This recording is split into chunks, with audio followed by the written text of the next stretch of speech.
نحمده ونصلي على رسوله الكريم اما بعد فاعوذ بالله من الشیطان الرجیم بسم اللہ الرحمن الرحیم رب اشرح لي صدری ویسر لي امری واحلل عقدۃ من لسانی یفقهوا قولی۔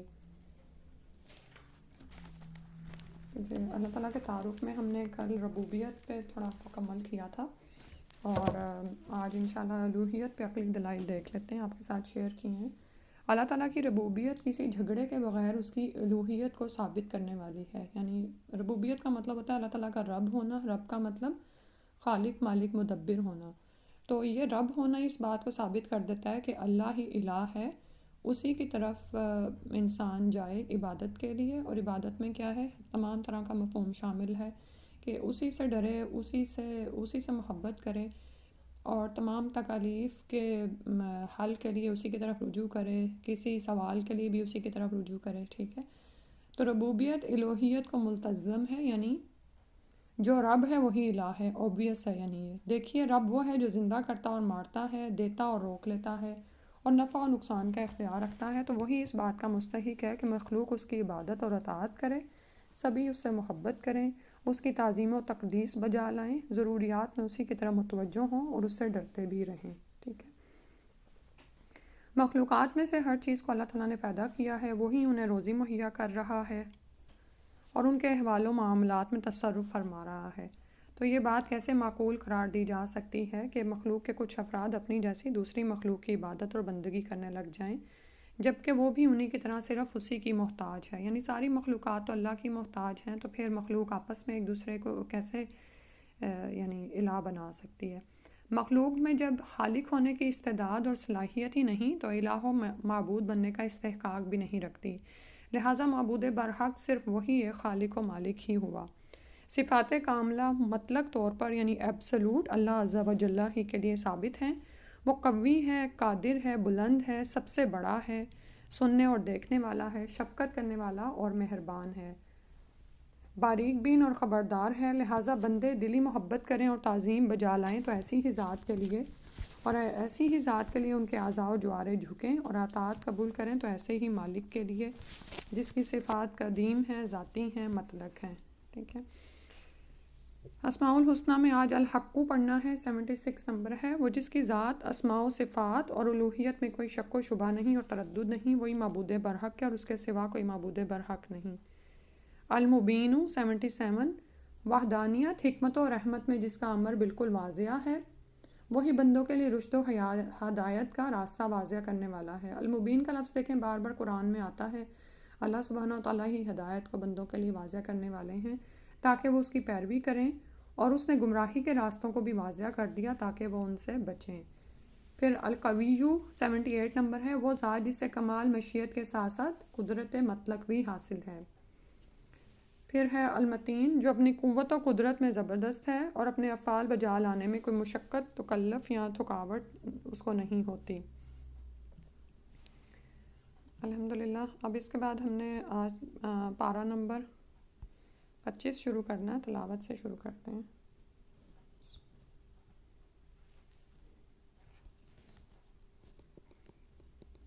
إليه يرد علم الساعة وما تخرج من ثمرات من أكمامها وما تحمل من أنثى ولا تضع إلا بعلمه ويوم يناديهم أين شركائي قالوا آذناك ما منا من شهيد وضل۔ آیت نمبر 47 ہے، سورہ فصلت ہے، جس کو حامیم السجدہ بھی کہا جاتا ہے، اور 25واں سپارہ ہے۔ قیامت کا علم اللہ ہی کی طرف لوٹایا جاتا ہے، جو بھی پھل اپنے شگوفہ سے نکلتا ہے یا مادہ حاملہ ہوتی ہے یا بچہ جنتی ہے، تو یہ سب کچھ اللہ کے علم سے ہوتا ہے۔ اور جس دن اللہ ان مشرکوں کو پکار کر پوچھے گا کہ کہاں ہیں میرے شریک، تو کہیں گے ہم آپ سے عرض کر چکے ہیں کہ آج ہم میں سے کوئی ایسی گواہی دینے والا نہیں، اور اس سے پہلے جنہیں وہ پکارا کرتے تھے وہ ان سے گم ہو جائیں گے، اور وہ یقین کر لیں گے کہ اب ان کے لیے کوئی جائے پناہ نہیں۔ انسان اپنے لیے بھلائی کی دعا کرنے سے کبھی نہیں اکتاتا، اور اگر اسے کوئی تکلیف پہنچ جائے تو مایوس اور دل شکستہ ہو جاتا ہے۔ اور اگر تکلیف پہنچنے کے بعد ہم اسے اپنی رحمت کا مزہ چکھائیں تو کہنے لگتا ہے کہ میں اسی کا مستحق تھا اور میں نہیں سمجھتا کہ کبھی قیامت آئے گی، اور اگر مجھے اپنے رب کے پاس جانا ہی پڑا تو وہاں بھی میرے لیے بھلائی ہی ہوگی۔ ہم ایسے کافروں کو ضرور بتا دیں گے کہ وہ کیا کرتے تھے اور انہیں گندے عذاب کا مزہ چکھائیں گے۔ تو یہاں پہ پھر اسی عقیدے کی اصلاح ہو رہی ہے کہ دنیا میں اللہ کی طرف سے نعمتیں ملنا اس بات کا ثبوت نہیں ہوتا یا اس بات کی دلیل نہیں کہ اللہ انسان سے راضی ہے، اور جب ہم انسان پر انعام کرتے ہیں تو وہ منہ موڑ لیتا اور پہلو پھیر کر چل دیتا ہے، اور جب کوئی تکلیف سے پہنچتی ہے تو لمبی چوڑی دعائیں مانگنے لگتا ہے۔ آپ ان سے پوچھئے بھلا دیکھو اگر یہ قرآن اللہ ہی کی طرف سے ہو اور تم نے اس کا انکار کر دیا تم نے اس سے انکار کر دیا تو اس شخص سے بڑھ کر گمراہ کون ہوگا جو اس کی مخالفت میں دور تک چلا گیا ہو۔ عنقریب ہم انہیں کائنات میں بھی اپنی نشانیاں دکھائیں گے اور ان کے اپنے اندر بھی، یہاں تک کہ ان پر واضح ہو جائے گا کہ یہ قرآن حق ہے۔ کیا یہ بات کافی نہیں کہ آپ کا رب ہر چیز پر حاضر و ناظر ہے؟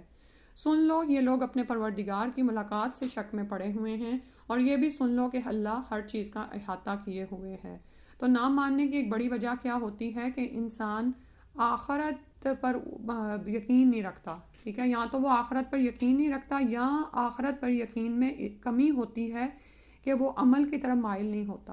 تو سوچا کریں کہ جب ہمیں کوئی کام مشکل لگتا ہے یا جب ہم اپنی آخرت میں تیاری میں غفلت اور سستی کر رہے ہوتے ہیں، کاہلی آ رہی ہوتی ہے ہمارے اندر، تو وہی بات ہے کہ ہمیں آخرت کی طرف سے نا ایک دھندلا پن محسوس ہوتا ہے کہ جیسے وہ ویگ سی باتیں ہیں، جنت جہنم کے تذکرے ہی ہیں، بس جیسے یہ ہونے والی چیزیں نہیں ہیں، نعوذ باللہ من ذالک۔ تو آخرت پر ایمان کو بڑھانے کی ضرورت ہے، اور اس کے لیے کس سے آپ بڑھائیں گے کہ جب آپ علم حاصل کریں گے، ٹھیک ہے، کیونکہ وہ تو اپنے رب کی ملاقات سے شک میں پڑے ہوئے ہیں، اور شک کا خاتمہ کیسے ہو سکتا ہے؟ علم حاصل کر کے۔ اگلی سورہ کرتے ہیں انشاءاللہ، الشورى۔ بسم اللہ الرحمن الرحیم۔ حامیم عین سین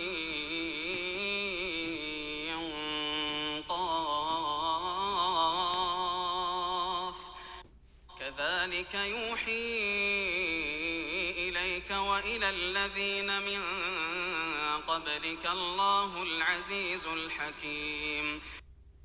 شروع اللہ کے نام سے جو بڑا مہربان نہایت رحم کرنے والا ہے۔ حامیم عین سین قاف، اس صورت میں دو آیات میں آتے ہیں اللہ سبحانہ وتعالیٰ کے حروف مقطعات آتے ہیں۔ فرمایا اللہ جو زبردست اور حکمت والا ہے آپ کی طرف اور آپ سے پہلے رسولوں کی طرف اسی طرح وحی کرتا رہا ہے۔ آسمانوں اور زمین میں جو کچھ ہے سب اسی کا ہے، اور وہ علی شان اور عظمت والا ہے۔ جو کچھ یہ مشرکین کہتے ہیں قریب ہے کہ آسمان اوپر سے پھٹ پڑیں، اس حال میں کہ فرشتے اپنے رب کی حمد کے ساتھ اس کی تسبیح کرتے اور زمین میں رہنے والوں کے لیے بخشش طلب کرتے رہتے ہیں۔ سن رکھو اللہ ہی بخشنے والا اور رحم کرنے والا ہے۔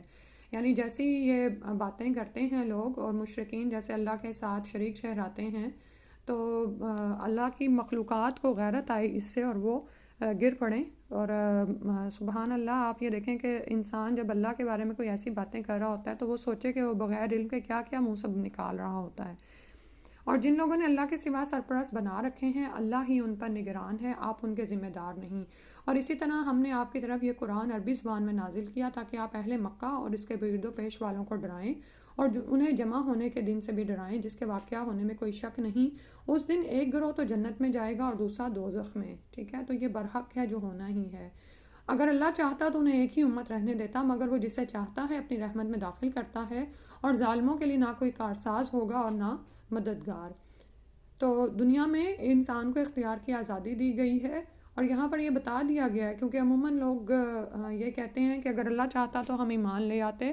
دراصل انسان کو دنیا میں اختیار کی آزادی دے کر بھیجا گیا ہے۔ اللہ اگر چاہتے تو اللہ تعالیٰ تو ساری امت کو ایک ہی جماعت بنا دیتے۔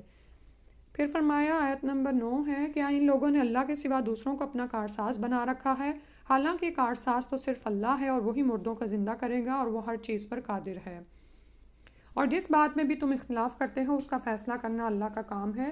وہی اللہ میرا پروردگار ہے، میں اسی پر بھروسہ کر چکا اور اسی کی طرف رجوع کرتا ہوں، جو آسمانوں اور زمین کو پیدا کرنے والا ہے، جس نے تمہارے لیے تمہاری اپنی جنس سے بھی جوڑے بنا دیے اور چوپایوں کے بھی اس طرح وہ تمہیں زمین میں پھیلا دیتا ہے، کوئی چیز اس کے مشابہ نہیں، اور وہ سب کچھ سننے والا اور دیکھنے والا ہے۔ لیسا کمثلہ شیء، ٹھیک ہے۔ اور اسی طرح جب آپ اللہ سبحانہ تعالیٰ کے اسماء، صفات اور اس کے افعال کے بارے میں پڑھیں تو کبھی بھی ان کی تعویل یا تحریف یا اس کو کسی یا تشبیہ کرنے کی کبھی بھی کوئی بات آپ کے ذہن میں نہ آئے جو ہم اسماء الحسنی کرتے ہوئے پڑھتے رہے ہیں، کیونکہ لیسا کمثلہ شیء، اس جیسی تو کوئی چیز ہی نہیں، اسے ویسی تو کوئی ذات ہی نہیں، وہو السمیع البصیر۔ آسمانوں اور زمین کی چابیاں اسی کے پاس ہیں، وہ جس کے لیے چاہتا ہے رزق کشادہ کر دیتا ہے اور جس کے لیے چاہتا ہے کم کر دیتا ہے، بلا شبہ وہ سب کچھ جاننے والا ہے۔ مقالید یعنی مطلب یہ ہے کہ اس خزانے سارے اس کے پاس ہیں، آسمانوں اور زمین کے۔ اس نے تمہارے لیے دین کا وہی طریقہ مقرر کیا جس کا نوح علیہ السلام کو حکم دیا تھا اور جو ہم نے آپ کی طرف وحی کیا ہے، اور جس کا ابراہیم، موسیٰ اور عیسیٰ علیہ السلام کو حکم دیا تھا کہ دین کو قائم رکھو اور اس میں تفرقہ نہ ڈالنا۔ آپ ان مشرکوں کو جس بات کی دعوت دیتے ہیں وہ ان پر گراں گزرتی ہے۔ اللہ جسے چاہتا ہے اپنے لیے چن لیتا ہے اور اپنی طرف سے اسی کو راہ دکھاتا ہے جو اس کی طرف رجوع کرے۔ ان لوگوں میں فرقہ بندی اس وقت پیدا ہوئی جبکہ اس سے پہلے ان کے پاس علم وحی آ چکا تھا، اور اس کی وجہ محض ان کی باہمی ضد بازی تھی، اور اگر آپ کے پروردگار کی طرف سے ایک مقررہ مدت تک کا حکم پہلے سے طے شدہ نہ ہوتا تو ان کا قضیہ چکا دیا گیا ہوتا، یعنی ان کا فیصلہ ہی تمام کر دیا جاتا۔ اور ان کے بعد جو لوگ کتاب کے وارث ہوئے وہ ایسے شک میں پڑ گئے جو انہیں بے چین کیے رکھتا ہے۔ تو لوگوں میں اختلافات ہونے کی وجہ یہ نہیں ہوتی کہ ان کے پاس علم نہیں آیا ہوتا، بلکہ علم آنے کے بعد اگر وہ اختلافات کرتے ہیں تو اس کی وجہ کیا ہوتی ہے؟ بغیم بینہم، ان کی آپس کی ضد بازی ہوتی ہے، ٹھیک ہے۔ اور اس کے بعد بھی جو لوگ کتاب کے وارث ہوئے ان کے بعد وہ اس کے متعلق ایک ایسے شک میں مبتلا ہے جو ان کو ہر وقت بے چین کیے رکھتا ہے۔ پھر فرمایا لہٰذا آپ اسی دین کی طرف دعوت دیجیے اور جو آپ کو حکم دیا گیا ہے اس پر ڈٹ جائیے اور ان کی خواہشات پر نہ چلیے، اور کہہ دیجیے کہ میں اس کتاب پر ایمان لایا جو اللہ نے نازل کی ہے اور مجھے حکم دیا گیا ہے کہ میں تمہارے درمیان انصاف کروں۔ اللہ ہی ہمارا رب ہے اور تمہارا بھی، ہمارے لیے ہمارے اعمال اور تمہارے لیے تمہارے اعمال، ہمارے اور تمہارے درمیان کوئی جھگڑا نہیں۔ اللہ ہم سب کو روز قیامت جمع کر دے گا اور اسی کی طرف سب کو جانا ہے۔ آپ یہ دیکھیں کہ اس آیت میں کتنے زیادہ سنٹینسز آ رہے ہیں نا، یہ قرآن کے فصیح و بلیغ ہونے کی ایک اور نشانی ہے، سبحان اللہ۔ پھر فرمایا جو لوگ اللہ کی ہستی کو تسلیم کر لیے جانے کے بعد اس کے بارے میں جھگڑا کرتے ہیں، ان کی حجت ان کے پروردگار کے ہاں باطل ہے، ان پر اللہ کا غضب ہے اور ان کے لیے سخت عذاب ہے۔ اللہ ہی ہے جس نے حق کے ساتھ کتاب اور میزان نازل کی ہے، آپ کو کیا پتا کہ شاید قیامت قریب ہی ہو۔ جو لوگ اس قیامت پر ایمان نہیں رکھتے وہ تو اس کے لیے جلدی مچاتے ہیں، اور جو ایمان لاتے ہیں وہ اس سے ڈرتے ہیں اور جانتے ہیں کہ وہ ایک حقیقت ہے۔ یاد رکھو جو لوگ قیامت کے بارے میں بحثیں کرتے ہیں وہ گمراہی میں دور تک چلے گئے ہیں۔ اللہ اپنے بندوں پر بہت مہربان ہے، جسے جتنا چاہتا ہے رزق دیتا ہے اور وہ طاقتور اور زبردست ہے۔ جو شخص آخرت کی کھیتی چاہتا ہے ہم اس کی کھیتی بڑھا دیتے ہیں، اور جو دنیا کی کھیتی چاہتا ہے اسے اس میں سے کچھ دے دیتے ہیں، اور آخرت میں اس کا کوئی حصہ نہ ہوگا۔ تو اللہ سبحانہ تعالیٰ لوگوں کی طلب کے مطابق ان کے ساتھ معاملہ کرتے ہیں۔ آپ دیکھیے کہ کیا آپ صرف دنیا چاہتے ہیں یا آپ کو آخرت چاہیے ہے؟ کیا ان لوگوں کے ایسے شریک ہیں جنہوں نے ان کے لیے دین کا ایسا طریقہ مقرر کیا ہو جس کا اللہ نے انہیں اذن نہیں دیا، اور اگر فیصلے کی بات طے شدہ نہ ہوتی تو ان کا فیصلہ کر دیا گیا ہوتا؟ یقیناً ان ظالموں کے لیے دردناک عذاب ہے۔ اس دن آپ دیکھیں گے کہ یہ ظالم اپنے اعمال سے ڈر رہے ہوں گے مگر وہ عذاب ان پر واقع ہو کے رہے گا، اور جو لوگ ایمان لائے اور نیک اعمال کیے وہ جنت کے باغوں میں ہوں گے، اپنے پروردگار کے ہاں جو چاہیں گے انہیں ملے گا۔ یہی بہت بڑا فضل ہے، یہی وہ فضل ہے جس کی اللہ اپنے ان بندوں کو بشارت دیتا ہے جو ایمان لائے اور نیک عمل کیے۔ آپ ان سے کہیے کہ میں اس کام پر تم سے کوئی اجر نہیں مانگتا، البتہ قرابت کی محبت ضرور چاہتا ہوں، یعنی کوئی قرابت کا خیال تو کرو، اور جو کوئی نیکی کمائے گا ہم اس کے لیے اس میں خوبی کا اضافہ کر دیں گے، بلا شبہ اللہ معاف کرنے والا اور قدردان ہے۔ کیا وہ یہ کہتے ہیں کہ اس نے اللہ پر جھوٹ باندھا ہے؟ پس اگر وہ چاہتا تو آپ کے دل پر مہر کر دیتا، اور اللہ تو باطل کو مٹاتا اور اپنے کلمات سے حق کو حق ثابت کرتا ہے۔ بلا شبہ وہ دلوں کے راز تک جانتا ہے۔ وہی تو ہے جو اپنے بندوں کی توبہ قبول کرتا اور ان کی برائیوں کو معاف کرتا ہے، اور جو کچھ تم کرتے ہو وہ اسے جانتا ہے۔ اور جو لوگ ایمان لائیں اور نیک عمل کریں ان کی دعا قبول کرتا ہے اور اپنے فضل سے انہیں زیادہ بھی دیتا ہے، اور جو کافر ہیں ان کے لیے سخت عذاب ہے۔ اور اگر اللہ اپنے سب بندوں کو وافر رزق عطا کر دیتا تو وہ زمین میں سرکشی سے ادھم مچاتے، مگر وہ ایک اندازے سے جتنا رزق چاہتا ہے نازل کرتا ہے، یقیناً وہ اپنے بندوں سے باخبر ہے، انہیں دیکھ رہا ہے۔ تو اللہ سبحانہ تعالیٰ کی حکمت ہے کہ کچھ لوگوں کو زیادہ دیا، کچھ کو کم دیا۔ اس وقت بھی آپ یہ دیکھیں کہ جو لوگ زمین میں سرکشی میں لگے ہوئے ہیں، یہ نعمتیں ہی تو ہیں، اور اللہ کی طرف سے بے پناہ رزق ہی تو ہے جو انہیں چین نہیں لینے دیتا۔ اور اس کی مثالیں ہم صرف اجتماعی طور پر نہیں، انفرادی طور پر گھروں میں بھی دیکھ سکتے ہیں کہ بعض اوقات خواتین کے اندر یا مردوں کے اندر اتنی سرکشی ہوتی ہے، اور اس کی وجہ وہی ہے کہ رزق کی فراوانی ہو جاتی ہے۔ وہی تو ہے جو لوگوں کے مایوس ہونے کے بعد بارش برساتا ہے اور اپنی رحمت عام کر دیتا ہے، اور وہی کارساز ہے، حمد کے لائق ہے۔ اور اس کی نشانیوں میں سے ایک نشانی اس کا آسمانوں، زمین اور ان جانداروں کو پیدا کرنا ہے جو اس نے اس میں پھیلا دیے ہیں، اور وہی جب چاہے انہیں اکٹھا کر لینے پر بھی قادر ہے۔ اسی نے پھیلائے ہیں، اور جب وہ چاہے گا ان کو اکٹھا بھی کر لے گا۔ اور تمہیں جو مصیبت بھی آتی ہے تمہارے اپنے ہی کرتوتوں کے سبب سے آتی ہے، اور وہ تمہارے بہت سے گناہوں سے درگزر بھی کر جاتا ہے۔ یعنی زمین میں جو بھی مصیبت تمہیں پہنچتی ہے، انسان کے اپنے ہی اعمال ہیں جو وہ مصیبتیں آگے لے آتے ہیں۔ حالانکہ صورتحال یہ ہے کہ اللہ تعالیٰ انسانوں کے بہت سے گناہوں سے تو ویسے ہی درگزر فرما دیتے ہیں، اور نہ تم اسے زمین میں عاجز کر سکتے ہو کہ وہ تمہیں سزا نہ دے سکے، اور اللہ کے سوا تمہارا نہ کوئی کارساز ہے اور نہ مددگار۔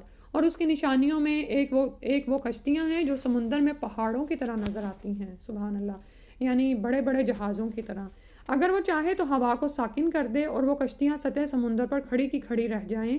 اس میں بھی ہر صبر کرنے والے اور شکر گزار کے لیے کئی نشانیاں ہیں۔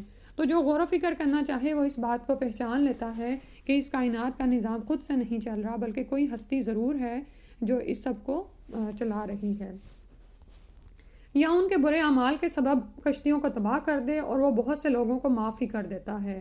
اور ان لوگوں کو جو ہماری آیات میں جھگڑا کرتے ہیں یہ معلوم ہو جائے کہ ان کے لیے کوئی پناہ کی جگہ نہیں۔ تمہیں جو کچھ بھی دیا گیا ہے وہ دنیا کی زندگی کا ساز و سامان ہے، اور جو کچھ اللہ کے ہاں ہے وہ بہتر اور باقی رہنے والا ہے۔ وہ ان لوگوں کے لیے ہے جو ایمان لائے اور اپنے رب پر بھروسہ کرتے ہیں۔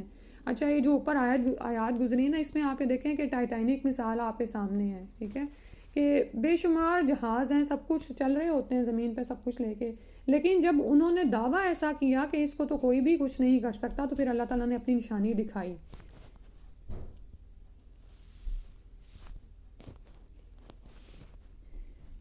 آیت نمبر 35، اور ان لوگوں کو جو ہماری آیات میں جھگڑا کرتے ہیں یہ معلوم ہو جائے کہ ان کے لیے کوئی پناہ کی جگہ نہیں۔ تمہیں جو کچھ بھی دیا گیا ہے وہ دنیا کی زندگی کا ساز و سامان ہے، اور جو کچھ اللہ کے ہاں ہے وہ بہتر اور باقی رہنے والا ہے۔ وہ ان لوگوں کے لیے ہے جو ایمان لائے اور اپنے پروردگار پر بھروسہ کرتے ہیں، اور جو بڑے بڑے گناہوں اور بے حیائی کے کاموں سے بچتے ہیں، اور جب انہیں غصہ آئے تو معاف کر دیتے ہیں۔ تو یہ والی صفات جو ہیں وہ دیکھا کریں ہمارے اندر ہیں کہ نہیں۔ اوپر تو یہ بات یہاں سے شروع ہو رہی ہے نا کہ جو اللہ کے ہاں ہے بہتر ہے اور زیادہ باقی رہنے والا۔ آمنوا وعلی ربہم یتوکلون، ایمان، توکل، اور اس کے بعد اپنے وہ لوگ جو بڑے بڑے گناہوں اور بے حیائی کے کاموں سے بچتے ہیں، اور جب انہیں غصہ آئے تو معاف کر دیتے ہیں، اور جو اپنے رب کا حکم مانتے اور نماز قائم کرتے ہیں، اور ان کے کام باہمی مشورہ سے طے پاتے ہیں، اور جو کچھ رزق ہم نے انہیں دیا ہے وہ اس میں سے خرچ کرتے ہیں، اور جب ان پر زیادتی ہوتی ہے تو وہ بدلہ لے لیتے ہیں، اور برائی کا بدلہ ویسی ہی برائی ہے۔ پھر جو کوئی معاف کر دے اور صلح کر لے تو اس کا اجر اللہ کے ذمہ ہے، وہ ظالموں کو قطعاً پسند نہیں کرتا۔ تو بدلہ لینے کی اجازت ہے آپ کو، لیکن جو معاف کر دے تو پھر ظاہر ہے اس کا اللہ کے ہاں بہت اجر ہے۔ اور یہاں پر ظالموں کی کیا بات ہوئی کہ انہ لا یحب الظالمین، کہ ایسا نہ ہو کوئی شخص بدلہ لیتے ہوئے حد سے بڑھ جائے تو وہ خود بھی ظالم ہو جائے۔ اور جو شخص ظلم ہونے کے بعد بدلہ لے لے تو اس پر کوئی الزام نہیں، یعنی آپ بدلہ لے بھی سکتے ہیں۔ الزام تو ان لوگوں پر ہے جو لوگوں پر ظلم کرتے اور زمین میں ناحق زیادتی کرتے ہیں، ایسے ہی لوگوں کے لیے دردناک عذاب ہے۔ اور جو شخص صبر کرے اور معاف کر دے تو یہ بڑی ہمت کا کام ہے۔ یعنی اللہ تعالیٰ جانتے ہیں کہ یہ انسان پر بھاری پڑتا ہے کہ جب وہ کسی کو معاف کرتا ہے، اس کو درگزر ہی کر دیتا ہے، احسان کا معاملہ کرتا ہے، تو لیکن اس وقت یاد رکھا کریں کہ آپ اگر کسی کو معاف کر رہے ہیں، اور بعض اوقات ایسے خیالات ذہن میں آتے ہیں نا کہ یہ سمجھے گا میں کمزور ہوں، میں بدلہ نہیں لے سکا تو اس لیے، اور پھر بعض اوقات ایسا وسوسہ بھی شیطان کی طرف سے آتا ہے کہ اگر میں نے اس دفعہ اس کو مزہ نہ چکھایا تو آئندہ بھی ایسے ہی کرے گا۔ نہیں، اس وقت آپ یہ سوچا کریں کہ آپ تو اللہ رب العالمین کے لیے کر رہے ہیں نا، تو وہ اجر جو آپ کو وہاں پر ملنے والا ہے وہ بے پناہ ہے۔ اور پھر یہ کہ میرا رب تو جانتا ہے نا کہ یہ صبر کے کاموں میں سے ہے، تو مجھے یہ کرنا ہے، کیونکہ آپ یہ دیکھیں کہ جنت کا جو راستہ ہے نا وہ دشوار تر گھاٹی ہے، گھاٹی پر چڑھنا آسان نہیں ہوتا، سانس بھی پھول جاتا ہے، کوا بھی جواب دیتے ہیں، اور انسان کے پتہ نہیں کیا کیا وسوسے اس کے ذہن میں آ رہے ہوتے ہیں۔ تو یاد رکھا کریں کہ یہ جو علم کا راستہ ہے اور پھر عمل کا، اور اس کے بعد یعنی جنت کی طرف جانے کا راستہ ہے، دراصل یہ ہے ہی ان ذالک لمن عزم الامور، عزم ہمت کے کاموں میں سے ہے۔ اور جسے اللہ گمراہ کر دے تو اس کے بعد کوئی اس کا کارساز نہیں۔ اور آپ ظالموں کو دیکھیں گے کہ جب وہ عذاب دیکھیں گے تو کہیں گے کہ آپ واپس پلٹنے کی بھی کوئی راہ ہے، اور آپ دیکھیں گے کہ جب انہیں اس دوزخ پر پیش کیا جائے گا تو ذلت کے مارے جھکے ہوئے دزدیدہ نگاہوں سے دیکھ رہے ہوں گے، چھپی نظروں سے، ٹھیک۔ اور جو لوگ ایمان لائے تھے وہ کہیں گے کہ اصل میں خسارہ اٹھانے والے وہ لوگ ہیں جنہوں نے قیامت کے دن اپنے آپ کو اور اپنے گھر والوں کو خسارہ میں رکھا۔ سن لو، ظالم لوگ دائمی عذاب میں رہیں گے، یعنی نہ تو خود ہدایت کی طرف آئے اور نہ ہی اپنے گھر والوں کو ہدایت کی طرف بلایا، ابدی خسارہ میں مبتلا ہو گئے۔ تو ہم پر ہمارے اہل و عیال کی بھی ذمہ داری ہے، یعنی جو بھی آپ کے سبارڈینیٹس میں آتے ہیں نا ان سب کے آپ بھی ذمہ دار ہیں۔ نہ صرف یہ کہ ماں بچوں کے لیے کھانے پکانے کی ذمہ دار ہے، بلکہ وہ ان کی روحانی تربیت کی بھی ذمہ دار ہے، اور ان کے کوئی حمایتی نہ ہوں گے جو اللہ کے مقابلے میں ان کی مدد کریں، اور جسے اللہ گمراہ کر دے اس کے لیے بچاؤ کی کوئی راہ نہیں۔ اس دن کے آنے سے پہلے پہلے اپنے رب کا حکم مان لو جس کے ٹلنے کی کوئی صورت اللہ کی طرف سے نہیں ہے۔ اس دن تمہارے لیے کوئی جائے پناہ نہ ہوگی اور نہ ہی تم ناراضگی کا اظہار کر سکو گے۔ پھر اگر وہ منہ موڑیں تو ہم نے آپ کو ان پر نگران بنا کر نہیں بھیجا، آپ کے ذمے تو صرف پہنچا دینا ہے، اور جب ہم انسان کو اپنی رحمت کا مزہ چکھاتے ہیں تو وہ پھول جاتا ہے، اور اگر انہیں ان کی بدعملیوں کے سبب کوئی تکلیف پہنچے تو اس وقت انسان ناشکرا ہی ثابت ہوتا ہے۔ آسمانوں اور زمین کی بادشاہی اللہ ہی کے لیے ہے، وہ جو چاہے پیدا کرتا ہے، جسے چاہے لڑکیاں عطا کرتا ہے اور جسے چاہے لڑکے، اور جسے چاہے یا لڑکے اور لڑکیاں ملا کر دیتا ہے، اور جسے چاہے بانجھ بنا دیتا ہے۔ یقیناً وہ سب کچھ جاننے والا، قدرت والا ہے۔ تو پیدائش بھی یقیناً اللہ سبحانہ تعالیٰ ہی کے اختیار اور قدرت میں ہے، اور اس سے پھر ان لوگوں کو سوچنا چاہیے جو اپنی بیویوں کو مورد الزام ٹھہراتے ہیں جب ان کی طرف سے صرف بیٹیاں ہی پیدا ہوں، اور یہ تو اللہ سبحانہ تعالیٰ کی حکمت ہوتی ہے، اس کا علم ہے، وہ جس کو چاہے جیسا مرضی عطا کرے۔ پھر فرمایا کہ کسی انسان کے لیے ممکن نہیں کہ اللہ اس سے روبرو بات چیت کرے، البتہ یہ وحی کی صورت میں یا پردے کے پیچھے سے ہو سکتی ہے، یا وہ کوئی فرشتہ بھیجتا ہے، اور وہ اللہ کے حکم سے جو کچھ اللہ چاہتا ہے وہی کرتا ہے، وہ یقیناً عالی شان اور حکمت والا ہے۔ تو وہی کس طرح سے آتی ہے رسول کی طرف، یہاں پر یہ بتایا جا رہا ہے، اور اس کی جو تفصیل ہے وہ ہمیں احادیث سے بھی ملتی ہے۔ اور اسی طرح ہم نے اپنے حکم سے ایک روح آپ کی طرف وحی کی، اس سے پہلے آپ یہ نہیں جانتے تھے کہ کتاب کیا چیز ہے اور ایمان کیا ہوتا ہے، لیکن ہم نے اس روح کو ایک روشنی بنا دیا، ہم اپنے بندوں میں سے جسے چاہیں اس روشنی سے راہ دکھا دیتے ہیں، اور بلا شبہ آپ سیدھی راہ کی طرف رہنمائی کر رہے ہیں۔ تو اس بات کا ہمیں یقین ہونا چاہیے کہ نبی صلی اللہ علیہ وسلم نے ہمیں سیدھی راہ کی طرف بلایا ہے، اس اللہ کی راہ کی طرف جو آسمانوں اور زمین میں موجود ہر چیز کا مالک ہے۔ یاد رکھو سارے معاملات اللہ ہی کی طرف لوٹتے ہیں۔ الحمدللہ سورہ شورہ مکمل ہوئی۔ الزخرف۔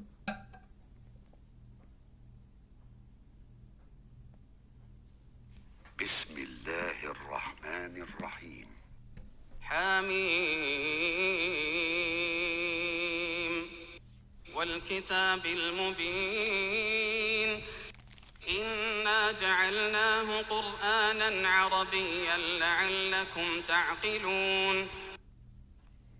بسم اللہ الرحمن الرحیم۔ حامیم، اس واضح کتاب کی قسم کہ ہم نے عربی زبان کا قرآن بنایا ہے تاکہ تم اسے سمجھ سکو۔ بلا شبہ یہ قرآن ام الکتاب یعنی لوح محفوظ میں درج ہے، جو ہمارے پاس بڑی بلند مرتبہ اور حکمت والی کتاب ہے۔ تو کیا ہم تمہیں درگزر کرتے ہوئے تمہاری طرف یہ ذکر بھیجنا چھوڑ دیں گے صرف اس لیے کہ تم حد سے بڑھے ہوئے لوگ ہو، یعنی جیسی تم باتیں کرتے ہو تو تمہاری طرف نصیحت ہی نہ اتاری جائے؟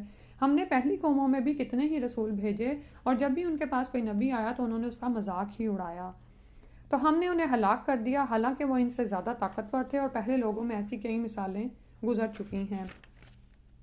اور اگر آپ ان سے پوچھیں کہ آسمانوں اور زمین کو کس نے پیدا کیا تو یقیناً کہیں گے کہ انہیں اللہ نے پیدا کیا جو بڑا زبردست اور سب کچھ جاننے والا ہے۔ جس نے تمہارے لیے زمین کو گہوارہ بنایا اور اس میں تمہارے لیے راستے بنا دیے تاکہ تم اپنی منزل مقصود تک پہنچنے کے لیے راہ پا سکو۔ تو سبحان اللہ، اللہ تعالیٰ کی طرف سے ہی زمین میں آپ یہ دیکھیں کہ قدرتی راستے بنا دیے گئے ہیں۔ اور جس نے ایک خاص مقدار میں آسمان سے پانی اتارا، پھر ہم نے اس سے مردہ زمین کو زندہ کر دیا، اس طرح تم بھی زمین سے نکالے جاؤ گے۔ یعنی زمین بار بار تو اگاتی ہے اور پھر بنجر ہو جاتی ہے، تو تم دیکھتے نہیں اس میں کتنی بڑی نشانی ہے کہ انسان مرنے کے بعد دوبارہ اٹھایا جائے گا۔ اور جس نے تمام مخلوق کے جوڑے بنائے، نیز تمہارے لیے کشتیاں اور چوپائے بنائے جن پر تم سوار ہوتے ہو تاکہ تم ان کی پشت پر جم کر بیٹھ سکو۔ پھر جب اس پر ٹھیک طرح بیٹھ جاؤ تو اپنے پروردگار کا احسان یاد کرو اور کہو، پاک ہے وہ ذات جس نے ہمارے لیے اسے متعی کر دیا اور ہم تو اسے قابو میں بھی نہ لا سکتے تھے۔ تو اور بلا شبہ ہم اپنے پروردگار کی طرف لوٹنے والے ہیں۔ تو یہ دعا پڑھنے سے پہلے جب سواری پر پاؤں رکھیں، سیدھا پاؤں رکھیں، تو بسم اللہ کہیں اور تکبیر پڑھیں، اسی طرح سے تحمید اور تسبیح کریں اور پھر یہ دعا پڑھیں۔ اور ان لوگوں نے اللہ کے بندوں میں سے بعض کو اس کا جزو بنا ڈالا، بلا شبہ انسان سری احسان فراموش ہے۔ کیا اس نے اپنی مخلوق میں سے اپنے لیے بیٹیاں انتخاب کیں اور تمہیں بیٹوں سے نوازا ہے؟ اور جب ان میں سے کسی کو وہ مسئلہ سنایا جاتا ہے جسے یہ رحمان سے منسوب کرتے ہیں، یعنی لڑکی کا، تو اس کا چہرہ سیاہ پڑ جاتا ہے اور وہ غم سے بھر جاتا ہے۔ کیا اللہ کے لیے وہ اولاد ہے جو زیور میں پرورش پاتی ہے اور بحث و حجت میں نہ مدعا واضح بھی نہیں کر سکتی؟ اب یہاں پر بھی اس کو تھوڑا سا کہنا ضروری ہے کہ یہ دراصل کوئی عورتوں کی تذلیل نہیں ہو رہی ہے، بلکہ بتایا جا رہا ہے کہ عورت کی فطرت کس طرح سے بنائی گئی ہے کہ وہ زیب و زینت کو پسند کرتی ہے، اور اسی طرح یعنی کہ والدین بھی اس کو زیب و زینت میں پالتے ہیں، عوام یونشا فی الحلیتی۔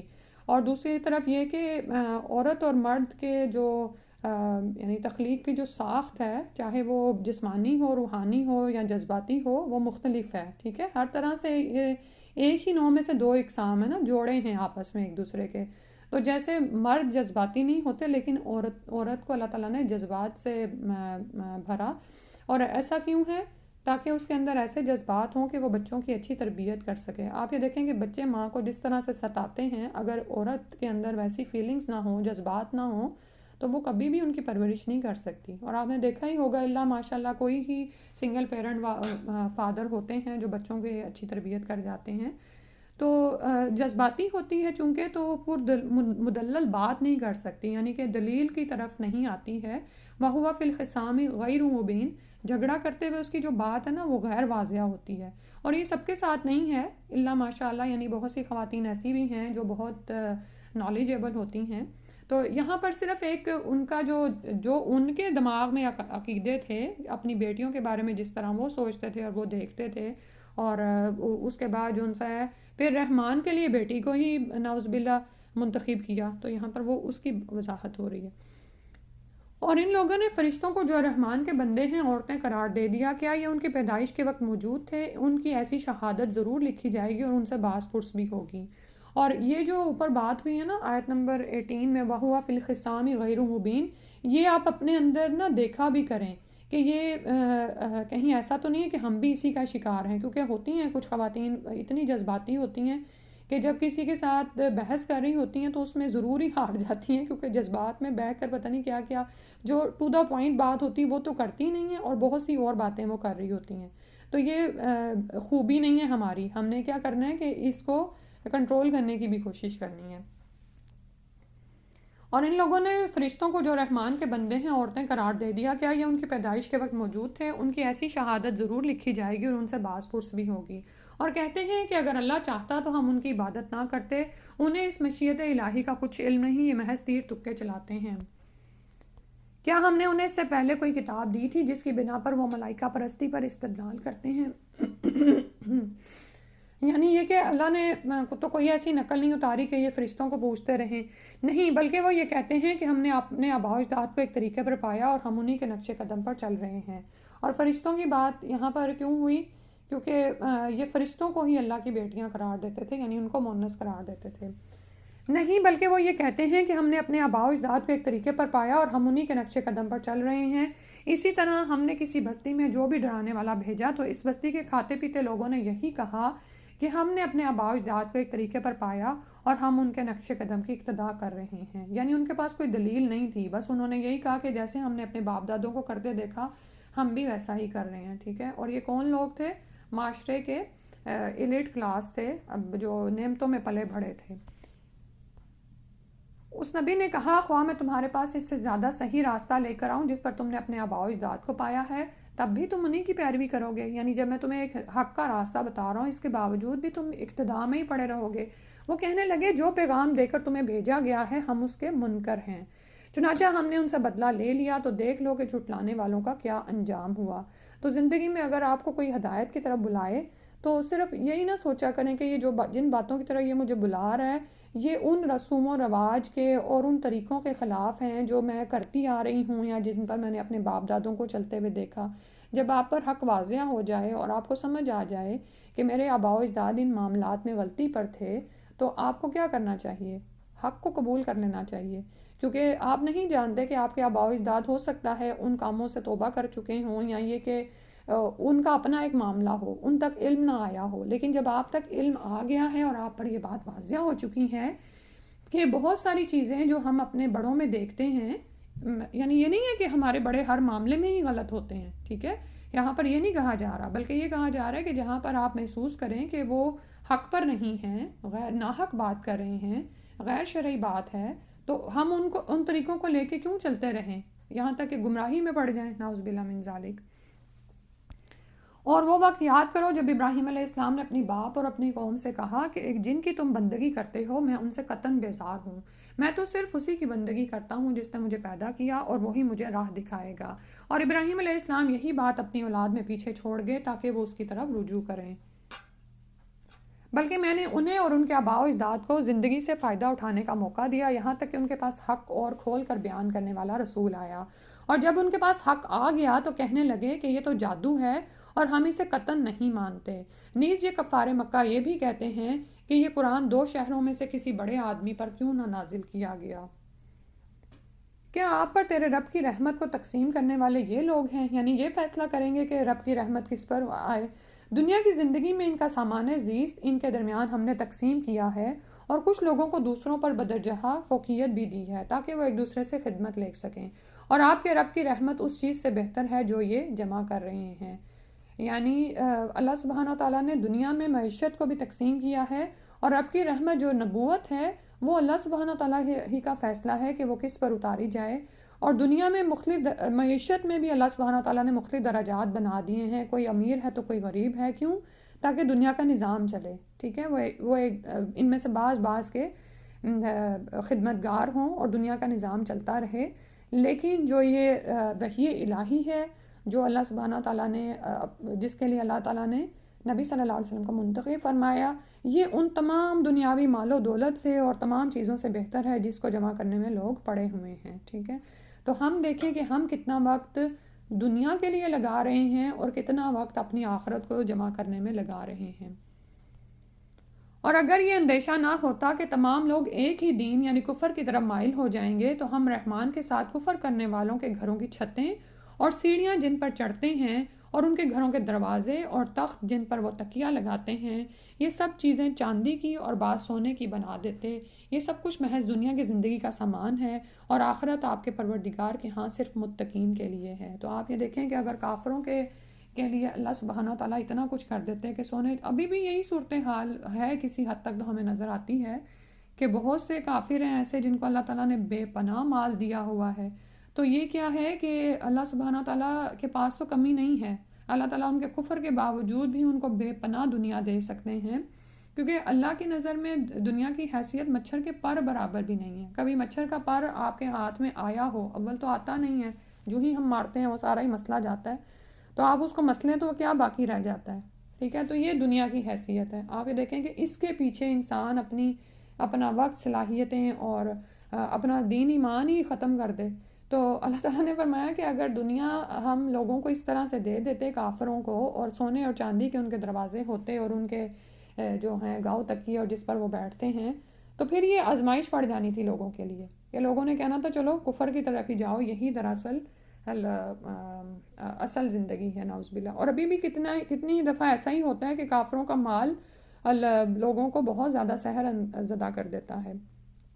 تو اللہ تعالیٰ نے فرمایا کہ یہ سب کچھ تو صرف دنیا کی زندگی کا سامان ہے، اصل تو دراصل آخرت ہے، عاقبت کی زندگی ہے، انجام ہے جو صرف بہترین اللہ کے متقین لوگوں کے لیے ہے۔ اور جو شخص رحمان کے ذکر سے آنکھیں بند کر لیتا ہے، ہم اس پر ایک شیطان مسلط کر دیتے ہیں جو اس کا ساتھی بن جاتا ہے۔ یعنی جب انسان اپنی اختیار کی آزادی استعمال کرتے ہوئے بھی ہدایت کی طرف نہیں آتا اور اللہ کے ذکر سے منہ موڑ لیتا ہے، تو پھر ہدایت کے راستے بند اور اس پر ایک شیطان مسلط ہو جاتا ہے جو اس کا ساتھی بن جاتا ہے۔ جب آپ کا کوئی ساتھی بن جائے تو کیا ہوتا ہے کہ جو وہ کہتے ہیں آپ وہی کر رہے ہوتے ہیں، اور ایسے شیطان انہیں سیدھی راہ سے روک دیتے ہیں جبکہ وہ یہ سمجھ رہے ہوتے ہیں کہ وہ ٹھیک راستے پر جا رہے ہیں۔ تو اور پھر اس پر گمراہی کہ ان کو لگتا ہے کہ وہ ہدایت یافتہ ہیں۔ اگر انسان کو یہ ہو نا کہ وہ گمراہی پر ہے تو کبھی شاید اس کو خیال آ ہی جائے کہ میں ہدایت کی طرف آ جاؤں، لیکن یہ تو ایسا برا ساتھی ہے کہ وہ نہ صرف راہ سے روکتا ہے بلکہ یہ اس وسوسے اور میں ڈال دیتا ہے کہ ہم تو سیدھی راستے پر ہیں۔ حتیٰ کہ جب وہ ہمارے پاس آئے گا تو اپنے ساتھی سے کہے گا کاش میرے اور تمہارے درمیان مشرق اور مغرب کا بعد ہوتا، یعنی اتنی دوری ہوتی، تو بہت برا ساتھی نکلا ہے۔ اور انہیں کہا جائے گا جب تم ظلم کر چکے ہو تو آج تمہیں ایسی گفتگو کچھ نفع نہیں دے سکتی، تم سب عذاب میں برابر کے شریک ہو۔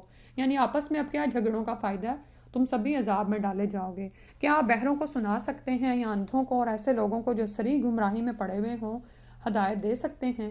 خواہ ہم آپ کو دنیا سے اٹھا لیں، ہم ان سے بہرحال انتقام لیں گے، یا جس عذاب کا ہم نے ان سے وعدہ کر رکھا ہے وہ بھی آپ کو دکھا دیں، ہم ہر طرح ان پر پوری قدرت رکھتے ہیں۔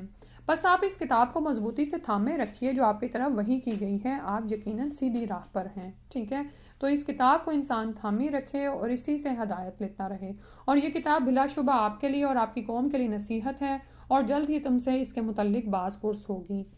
اور ہم نے آپ سے پہلے جو رسول بھیجے تھے ان سے پوچھ لیجئے کہ کیا ہم نے رحمان کے سوا کوئی اور الہ بنائے ہیں جن کی عبادت کی جائے؟ یعنی اللہ سبحانہ تعالیٰ نے تو ایک ہی الہ کی طرف دعوت کا پیغام ہر نبی کو، ہر رسول کو دے کر بھیجا تھا، تو پھر یہ کہاں سے بہکائے جاتے ہیں؟ اور ہم نے موسیٰ علیہ السلام کو اپنی نشانیاں دے کر فرعون اور اس کے درباریوں کی طرف بھیجا، تو موسیٰ علیہ السلام نے جا کر کہا کہ میں پروردگار عالم کا رسول ہوں۔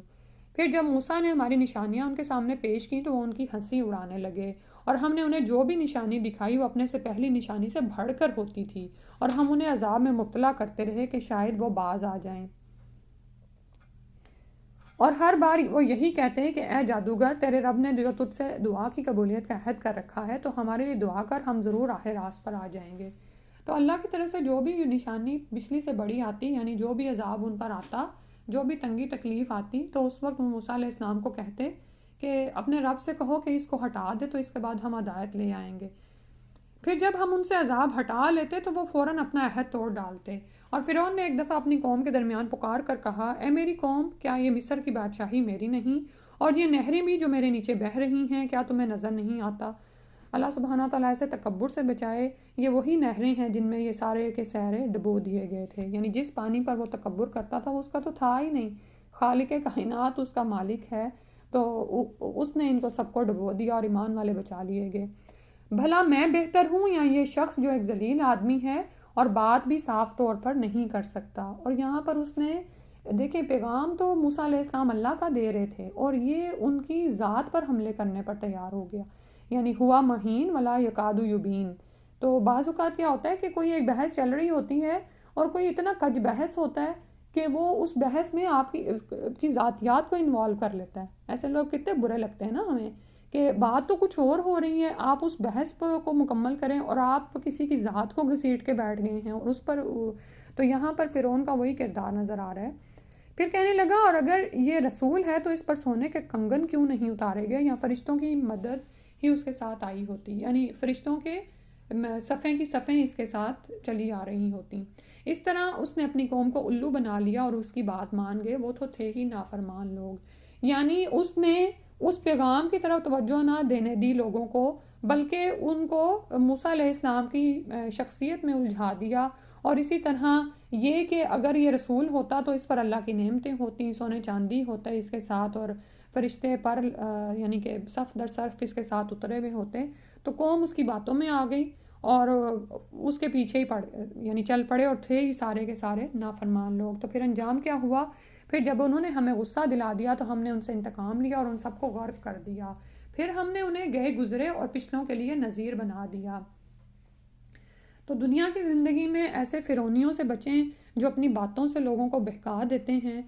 جب بھی کوئی ایسی بات کرے نا جو آپ کے یعنی کہ حق بات کے خلاف جاتی ہو، تو اس پر غور و فکر کیا کریں کہ یہ بندہ کہاں سے بات کر رہا ہے، یہ کیسی بات کر رہا ہے، بجائے یہ کہ نعوذ باللہ انسان اس کی باتوں میں آ کر اس کی پیروی میں لگ جائے۔ اور بعض اوقات کیا ہوتا ہے کہ اب ہم تو خواتین ہی ہیں نا، اس بات کو مائنڈ نہ کیجیے گا کہ ہم سم ٹائم جذباتی ہوتی ہیں۔ گھر میں ہمیں بہت ساری نعمتیں مل رہی ہوتی ہیں، اگر کوئی مصیبت یا تنگی آتی ہے اور انہی دنوں میں کوئی ایسا شاطر شخص ہوتا ہے جو کوئی بات کرتا ہے، تو عورتیں اس کی ہمدردی میں آ جاتی ہیں اور اپنی اچھی خاصی زندگی کو تباہ کر لیتی ہیں۔ یہ صرف دین کا معاملہ نہیں، دنیا کی زندگی میں بھی ایسی مثالیں آپ نے دیکھی ہوں گی، ٹھیک ہے۔ اللہ سبحانہ تعالیٰ ہم پر رحم فرما دے۔ تو مومن جو ہوتا ہے نا، باشعور ہوتا ہے، وہ لوگوں کی بات کو میزان میں تول کے دیکھتا ہے کہ یہ کیسی بات اور کیا کہہ رہے ہیں یہ۔ پھر جب انہوں نے ہمیں غصہ دلا دیا تو ہم نے ان سے انتقام لیا اور ان سب کو غرق کر دیا۔ پھر ہم نے انہیں گئے گزرے اور پچھلوں کے لیے نذیر بنا دیا۔ اور جب عیسیٰ ابن مریم کی مثال بیان کی گئی تو آپ کی قوم نے اس پر غل مچا دیا اور کہنے لگے کیا ہمارے الہ اچھے ہوئے یا وہ، یعنی عیسیٰ علیہ السلام۔ وہ آپ کے سامنے یہ مثال صرف کج بحثی کی خاطر لائے ہیں، بلکہ یہ ہیں ہی جھگڑالو قوم۔ وہ تو محض ایک بندہ تھا جس پر ہم نے انعام کیا اور اسے بنی اسرائیل کے لیے اپنی قدرت کا ایک نمونہ بنایا۔ تو جب اللہ تعالیٰ کی طرف سے کہا گیا کہ یہ تم اور تمہارے الہ دوزخ کا ایندھن بنیں گے، تو مشرکین نے اس بات کو حجت بنا لیا کہ ہم تو پیروی کرتے ہیں بتوں کی، تو بتوں کی عبادت کرتے ہیں، اور یہ جو نصارہ ہیں یہ عیسیٰ علیہ السلام کو اللہ کا بیٹا بنائے ہوئے ہیں، یہ بھی اسی میں پڑے ہوئے ہیں اور بت بنا کر اس کو پوجتے ہیں۔ تو کیا عیسیٰ علیہ السلام بھی نعوذ باللہ جہنم کا ایندھن بنیں گے؟ تو اللہ تعالیٰ نے فرمایا کہ یہ ایک کج بحثی کی مثالیں لے آئے ہیں اور یہ جھگڑالو قوم ہے۔ تو اللہ سبحانہ تعالیٰ کا بندہ ہی تھا وہ ایک جس پر اللہ تعالیٰ نے انعام کیا تھا، یعنی ان کو جو معجزات دیے تھے، تو اس کا یہ مطلب نہیں تھا کہ وہ اللہ کے بیٹے ہو گئے تھے، بلکہ اللہ تعالیٰ نے انہیں بنی اسرائیل کے لیے اپنی قدرت کا ایک نمونہ بنایا تھا۔ اور اگر ہم چاہتے تو تم میں سے فرشتے پیدا کر دیتے جو تمہارے لیے زمین میں جانشین ہوتے، اور یعنی یہ جیسی باتیں یہ کرتے تھے نا، تو اللہ تعالیٰ نے فرمایا کہ پھر فرشتے تمہارے لیے اتار دیے جاتے اور تمہارے جانشین ہوتے۔ اور وہ عیسیٰ علیہ السلام تو قیامت کی ایک علامت ہے، لہٰذا اس کے آنے میں ہرگز شک نہ کرو اور میری پیروی کرو، یہی سیدھی راہ ہے۔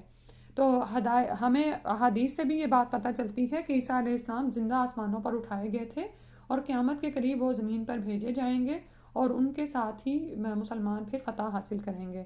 کہیں شیطان تمہیں اس راہ سے نہ روک دے، وہ تو تمہارا کھلا دشمن ہے۔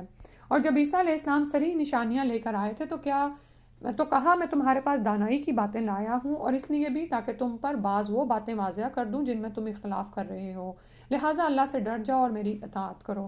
اللہ ہی میرا بھی رب ہے اور تمہارا بھی، لہٰذا اس کی عبادت کرو، یہی سیدھی راہ ہے۔ پھر ان میں سے کئی گروہوں نے آپس میں اختلاف کیا، بس ایسا ظلم کرنے والوں کے لیے دردناک دن کے عذاب سے تباہی ہے۔ کیا یہ لوگ اب اس انتظار میں ہیں کہ ان پر یکدم قیامت آ جائے اور انہیں خبر بھی نہ ہو؟ اس دن پرہیزگاروں کے علاوہ سب دوست ایک دوسرے کے دشمن ہو جائیں گے۔ یعنی آج جو زمین پر بہت دوستیاں نظر آتی ہیں نا، آپ یہ دیکھیں کہ مسلمانوں کے خلاف تو خاص طور پر کتنا گٹھ جوڑ ہے نا، اور دلی دوستیاں نظر آ رہی ہوتی ہیں، حالانکہ ان کے اپنے بھی دل آپس میں پھٹے ہوئے ہیں۔ تو اللہ تعالیٰ نے فرمایا کہ صرف وہ دوستیاں قائم رہ جائیں گی جو اللہ کے لیے اور متقین کی ہوں گی آپس میں، سبحان اللہ۔ باقی سارے گرم جوش دوست جو ہوں گے اس دن سب ایک دوسرے کے دشمن بن جائیں گے۔ اے میرے بندو، آج تمہیں نہ کوئی خوف ہوگا اور نہ تم غمزدہ ہوگے، کیونکہ یہ جو اوپر آیت آ رہی نا الاخلاء، یہ جو ان کی آپس کی دوستیاں ہیں نا، یہ کوئی ایک مفاد کے لیے نہیں ہیں، یہ ان کے اپنے ذاتی مفادات ہیں اور ان کی ذاتی خواہشات ہیں جس کے لیے ایسی دوستیاں کی جاتی ہیں۔ قائم کیا رہنے والی ہے دوستی؟ وہی جو اللہ کے لیے کی جائے۔ تو دنیا میں بھی آپ یہ دیکھا کریں کہ وہ جو ہمارے دوست ہیں جن کے لیے ہم مرے جا رہے ہوتے ہیں اور ان کے سوا ہمیں چین نہیں آتا، اور بعض اوقات ان کی پیروی میں لگ کر ہم اللہ کو ناراض کر رہے ہوتے ہیں، تو ایسی کوئی بھی دوستی وہاں پر قائم نہیں آئے گی اور نہ ہی باقی رہے گی۔ اللہ تعالیٰ ان متقین کے لیے فرمائیں گے اے میرے بندو، آج تمہیں نہ کوئی خوف ہوگا اور نہ تم غمزدہ ہوگے، یعنی وہ لوگ جو ہماری آیات پر ایمان لائے اور فرما بردار تھے، داخل ہو جو جنت میں تم بھی اور تمہاری بیویاں بھی، تمہارا اعزاز و اکرام کیا جائے گا۔ ان کے سامنے سونے کی پلیٹوں اور ساغر کا دور چلے گا، اور وہاں وہ سب کچھ موجود ہوگا جو دلوں کو بھائے اور آنکھوں کو لذت بخشے، اور تم وہاں ہمیشہ رہو گے۔ اللہ سبحانہ تعالیٰ ہم سب کو عطا فرمائے۔ یہی وہ جنت ہے جس کے تم وارث بنائے گئے ہو ان اعمال کے عوض جو تم دنیا میں کرتے رہے. وہاں تمہارے لیے بہت سے میوے ہوں گے جنہیں تم کھاؤ گے. اور دوسری طرف بے شک مجرم لوگ جہنم میں ہوں گے جہاں وہ ہمیشہ رہیں گے. ان سے عذاب کبھی کم نہ کیا جائے گا اور وہ اس میں مایوس ہو کر پڑے رہیں گے. اللہم لا تجعلنا منہم. اور ہم نے ان پر ظلم نہیں کیا بلکہ یہ خود ہی ظالم تھے. وہ پکاریں گے اے مالک تمہارا پروردگار ہمارا کام ہی تمام کر دے تو اچھا ہے. وہ کہے گا تم ہمیشہ یہیں رہو گے. مالک جو ہے وہ دوزخ کا داروغہ ہے، فرشتہ ہے، اور یہ اس سے فریاد کریں گے اور وہ بھی فوراً جواب نہیں دے گا. اور جب جواب دے گا کتنے ہی سالوں کے بعد یا جو بھی مدت گزرے گی تو کہے گا کہ تم تو ہمیشہ یہیں پر رہو گے. ہم تمہارے پاس حق لے کر آئے تھے لیکن تم میں سے اکثر حق سے نفرت کرتے تھے. یا ان لوگوں نے کوئی اقدام کرنے کا فیصلہ کر لیا ہے، ایسی بات ہے تو ہم بھی فیصلہ کیے دیتے ہیں. یا وہ یہ خیال کرتے ہیں کہ ہم ان کے راز اور مشورے سن نہیں رہے. کیوں نہیں، بلکہ ہمارے فرشتے ان کے پاس ہی لکھتے رہتے ہیں. آپ ان سے کہیے اگر اللہ کا کوئی بیٹا ہوتا تو سب سے پہلے میں اس کی عبادت کرنے والا ہوتا. یعنی مجھے اللہ کی جو معرفت ہے تو نعوذ باللہ اگر ایسا ہوتا کہ اللہ کی کوئی اولاد ہے تو میں اس کی عبادت کرنے والا ہوتا. بلکہ وہ پاک ہے آسمانوں اور زمین کا مالک، عرش کا مالک ان سب باتوں سے جو یہ لوگ بیان کرتے ہیں. سبحان رب السماوات والارض رب العرش عما یصفون. آپ انہیں چھوڑیے کہ وہ اپنی کج بحثوں اور کھیل کود میں لگے رہیں یہاں تک کہ وہ دن دیکھ لیں جن کا انہیں خوف دلایا جاتا ہے. آسمانوں میں بھی وہی الہ ہے اور زمین میں بھی وہی الہ ہے اور وہ حکمت والا اور سب کچھ جاننے والا ہے. یعنی لوگوں نے جو ایک الہ کو چھوڑ کر بہت سارے الہ بنائے ہوئے ہیں، اور کوئی کہتا ہے زمین کا ایک الہ ہے اور دوسرا آسمان کا ہے.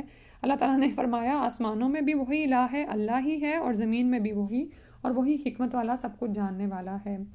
بابرکت ہے وہ ذات جس کی آسمانوں اور زمین اور جو چیزیں ان دونوں کے درمیان ہیں سب پر حکومت ہے. قیامت کا علم اسی کو ہے اور تم سب اسی کی طرف لوٹائے جاؤ گے.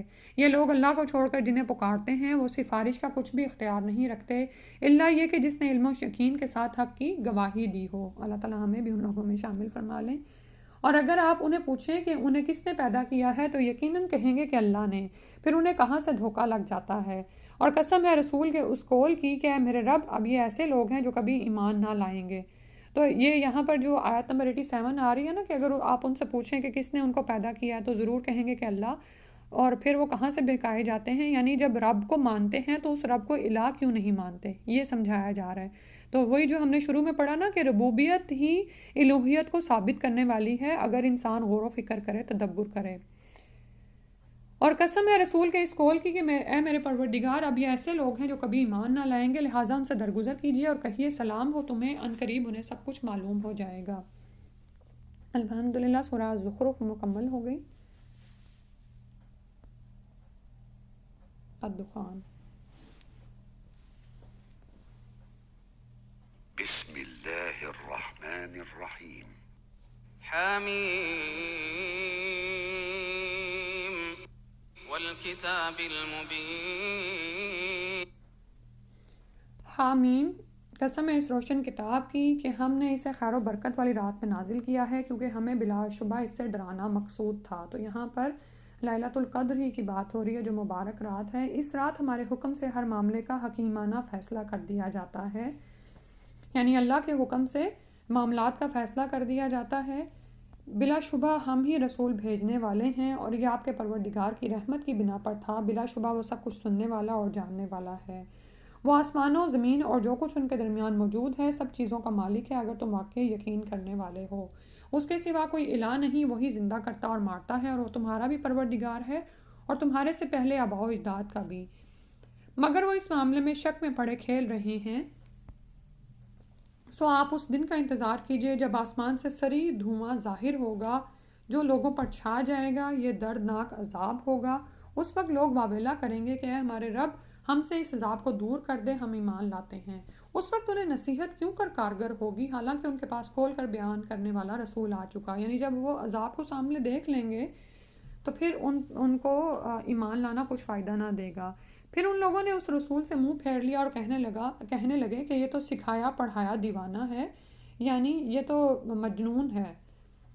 ہم تھوڑی مدت کے لیے عذاب کو ہٹا دیں گے مگر تم لوگ پھر وہی کچھ کرو گے جو پہلے کرتے رہے. پھر جس دن ہم بڑی سخت گرفت کریں گے تو پھر انتقام لے کر رہیں گے.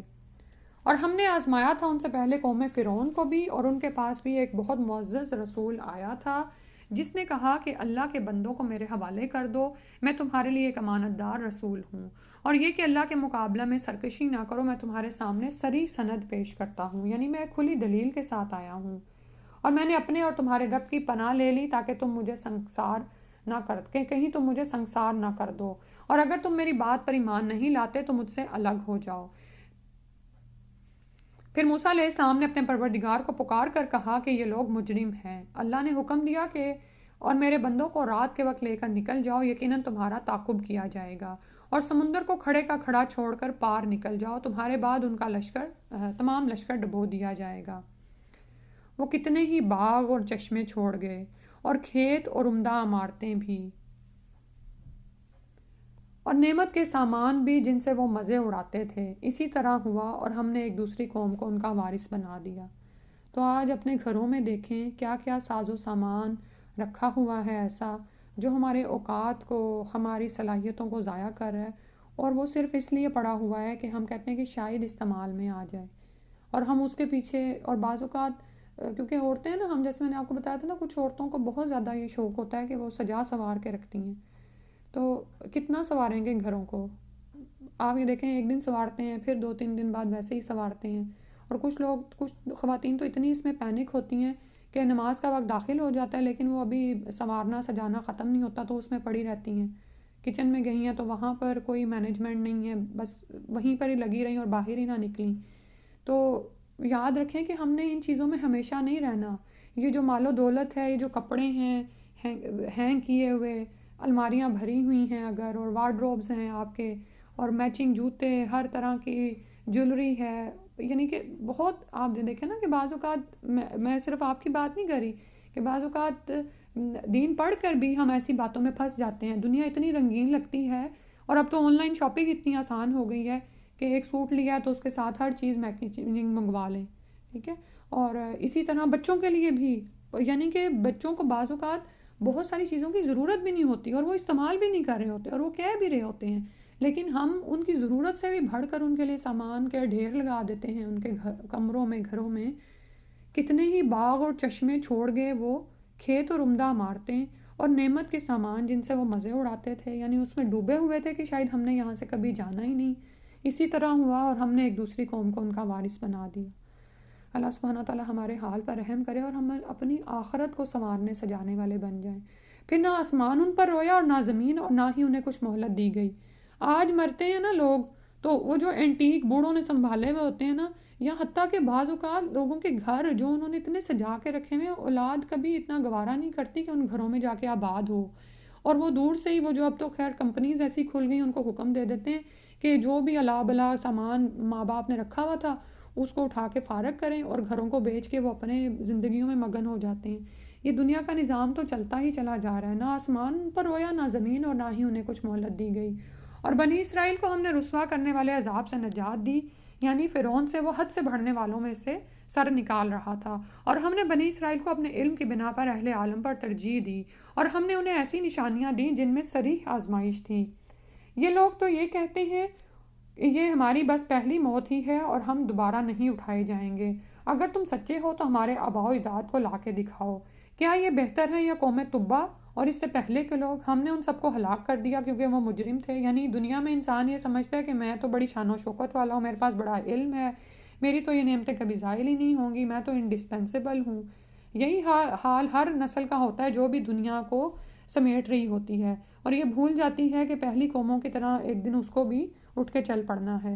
نیز ہم نے آسمانوں کو اور زمین کو اور جو چیزیں ان کے درمیان ہیں انہیں کھیل کے طور پر پیدا نہیں کیا، بمقصد پیدا کی گئی ہیں، اور ہم سے بھی کوئی زندگی میں مقصد مطلوب ہے کہ اس تک ہم نے پہنچنا ہے، بلکہ انہیں حقیقی مصلحت سے پیدا کیا ہے، لیکن اکثر لوگ یہ بات جانتے نہیں۔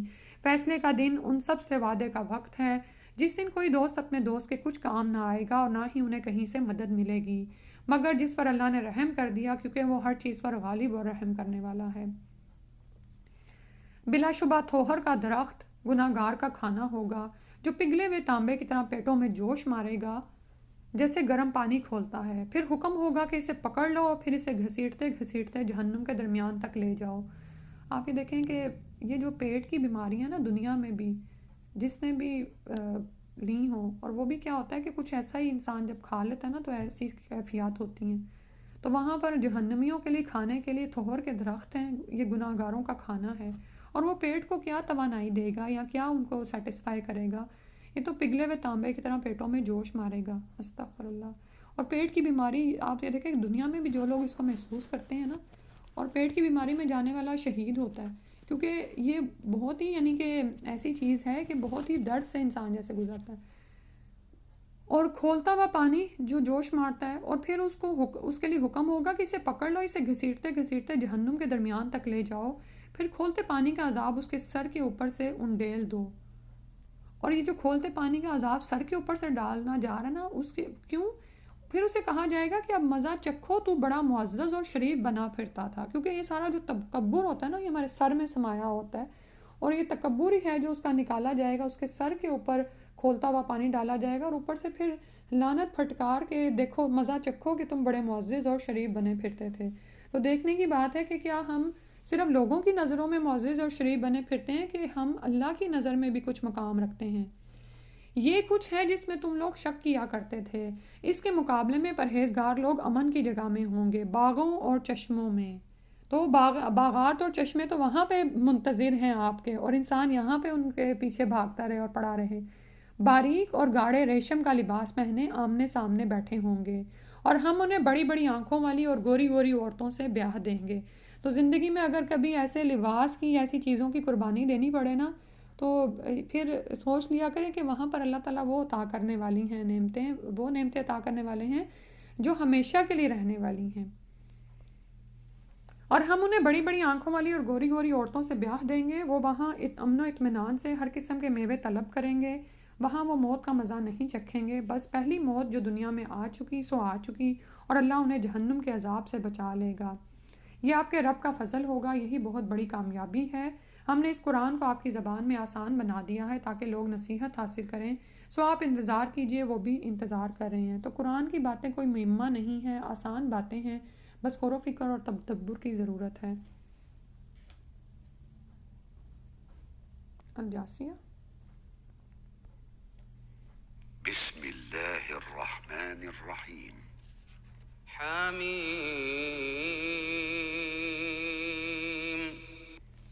تنزيل الكتاب من الله العزيز الحكيم إن في السماوات والأرض لآيات للمؤمنين شروع اللہ کے نام سے جو بڑا مہربان نہایت رحم کرنے والا ہے۔ یہ کتاب اللہ کی طرف سے نازل ہوئی ہے جو زبردست اور حکمت والا ہے۔ بلا شبہ آسمانوں اور زمین میں ایمان لانے والوں کے لیے کئی نشانیاں ہیں، اور خود تمہاری اور ان جانوروں کی پیدائش میں بھی جو اس نے زمین میں پھیلا رکھے ہیں یقین کرنے والوں کے لیے نشانیاں ہیں، نیز رات اور دن کے عدل بدل کرانے میں، اور جو اللہ تعالیٰ نے آسمان سے رزق نازل فرمایا، پھر اس زمین کو مرنے کے بعد زندہ کر دیا، اور ہواؤں کی گردش میں ان لوگوں کے لیے بہت سی نشانیاں ہیں جو عقل سے کام لیتے ہیں۔ یہ اللہ کی آیات ہیں جنہیں ہم آپ کو ٹھیک ٹھیک پڑھ کر سنا رہے ہیں۔ پھر اللہ اور اس کی آیات کے بعد آخر وہ کون سی بات ہے جس پر یہ لوگ ایمان لائیں گے؟ تباہی ہے ہر اس بہتان تراش اور گناہ گار کے لیے جس کے سامنے اللہ کی آیات پڑھی جاتی ہیں اور وہ انہیں سنتا ہے، پھر ازراہ تکبر اپنی بات پر یوں اڑ جاتا ہے جیسے اس نے انہیں سنا ہی نہیں۔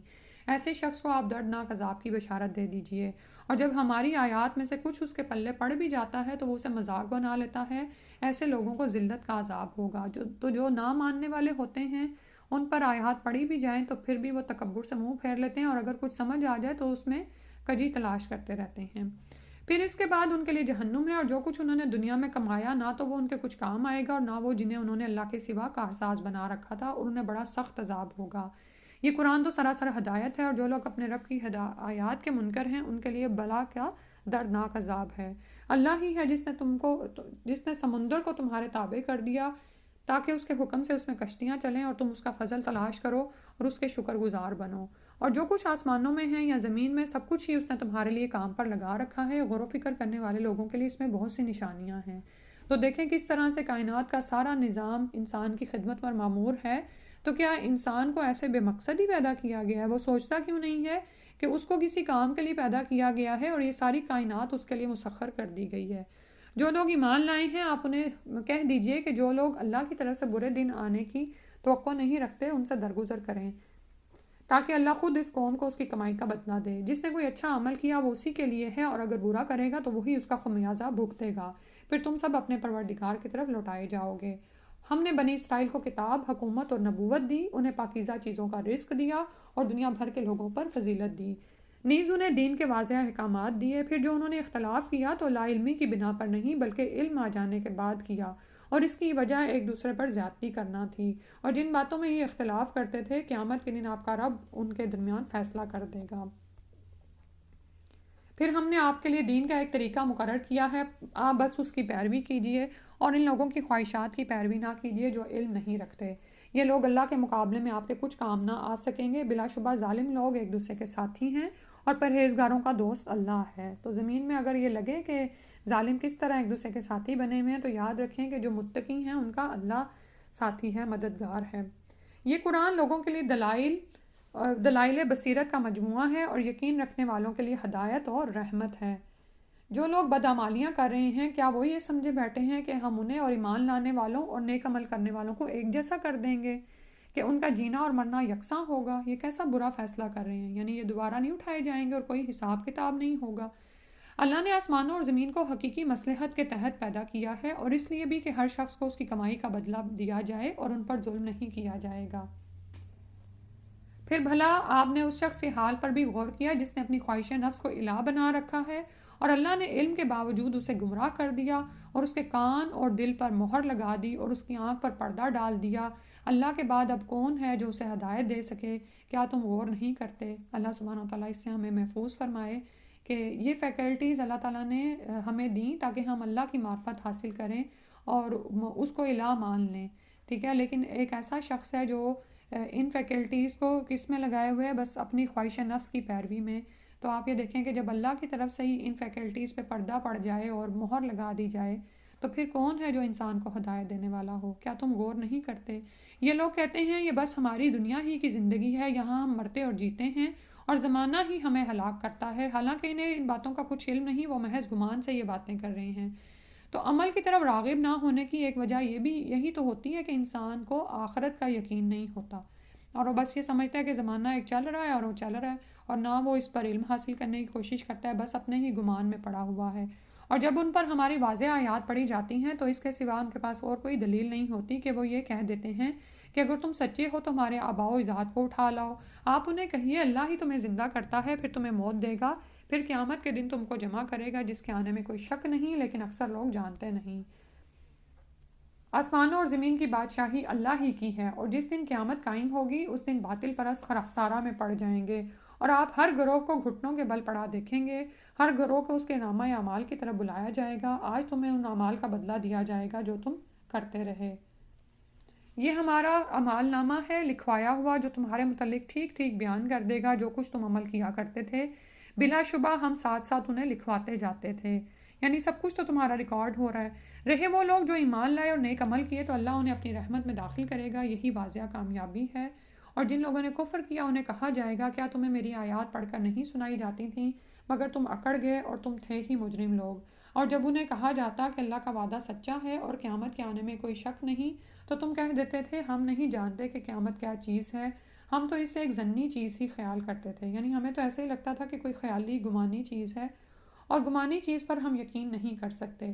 اس وقت ان پر ان کے اعمال کی برائیاں ظاہر ہونے لگیں گی، اور جس عذاب کا وہ مذاق اڑایا کرتے تھے وہ انہیں آ گھیرے گا، اور انہیں کہا جائے گا آج ہم تمہیں ایسے ہی بھلا دیں گے جیسے تم نے اس دن کی ملاقات کو بھلا دیا تھا، اور اب تمہارا ٹھکانہ دوزخ ہے اور تمہارا کوئی مددگار بھی نہیں۔ اللہ سبحانہ و تعالیٰ ہمارے حال پر رحم کرے اور ہم اس عذاب سے بچیں۔ آپ یہ دیکھیں کہ جب عذاب میں ڈال کر کوئی آپ کو بھول ہی جائے تو پھر کون ہے وہاں سے نکالنے والا؟ یہ اس لیے کہ تم اللہ کی آیات کا مذاق اڑایا کرتے تھے اور دنیا کی زندگی نے تمہیں دھوکے میں ڈال رکھا تھا، لہٰذا آج نہ تمہیں دوزخ سے نکالا جائے گا اور نہ یہ کہا جائے گا کہ معذرت کر کے اپنے رب کو راضی ہی کر لو۔ پھر پس تعریف اللہ ہی کے لیے ہے جو آسمانوں اور زمین کا اور سارے جہان والوں کا رب ہے۔ آسمانوں اور زمین میں کبریائی اسی کے لیے ہے اور وہ زبردست ہے، حکمت والا ہے۔ الحمدللہ 25واں سپارہ سورہ الجاثیہ کے ساتھ مکمل ہو گیا۔ دعا پڑھ لیتے ہیں۔ آپ نا جو بھی آپ اس کے بارے میں کہنا چاہیں ریٹرن آج شیئر کر دیجیے گا گروپ میں ہی، کیونکہ ہو یہ رہا ہے کہ میرا خیال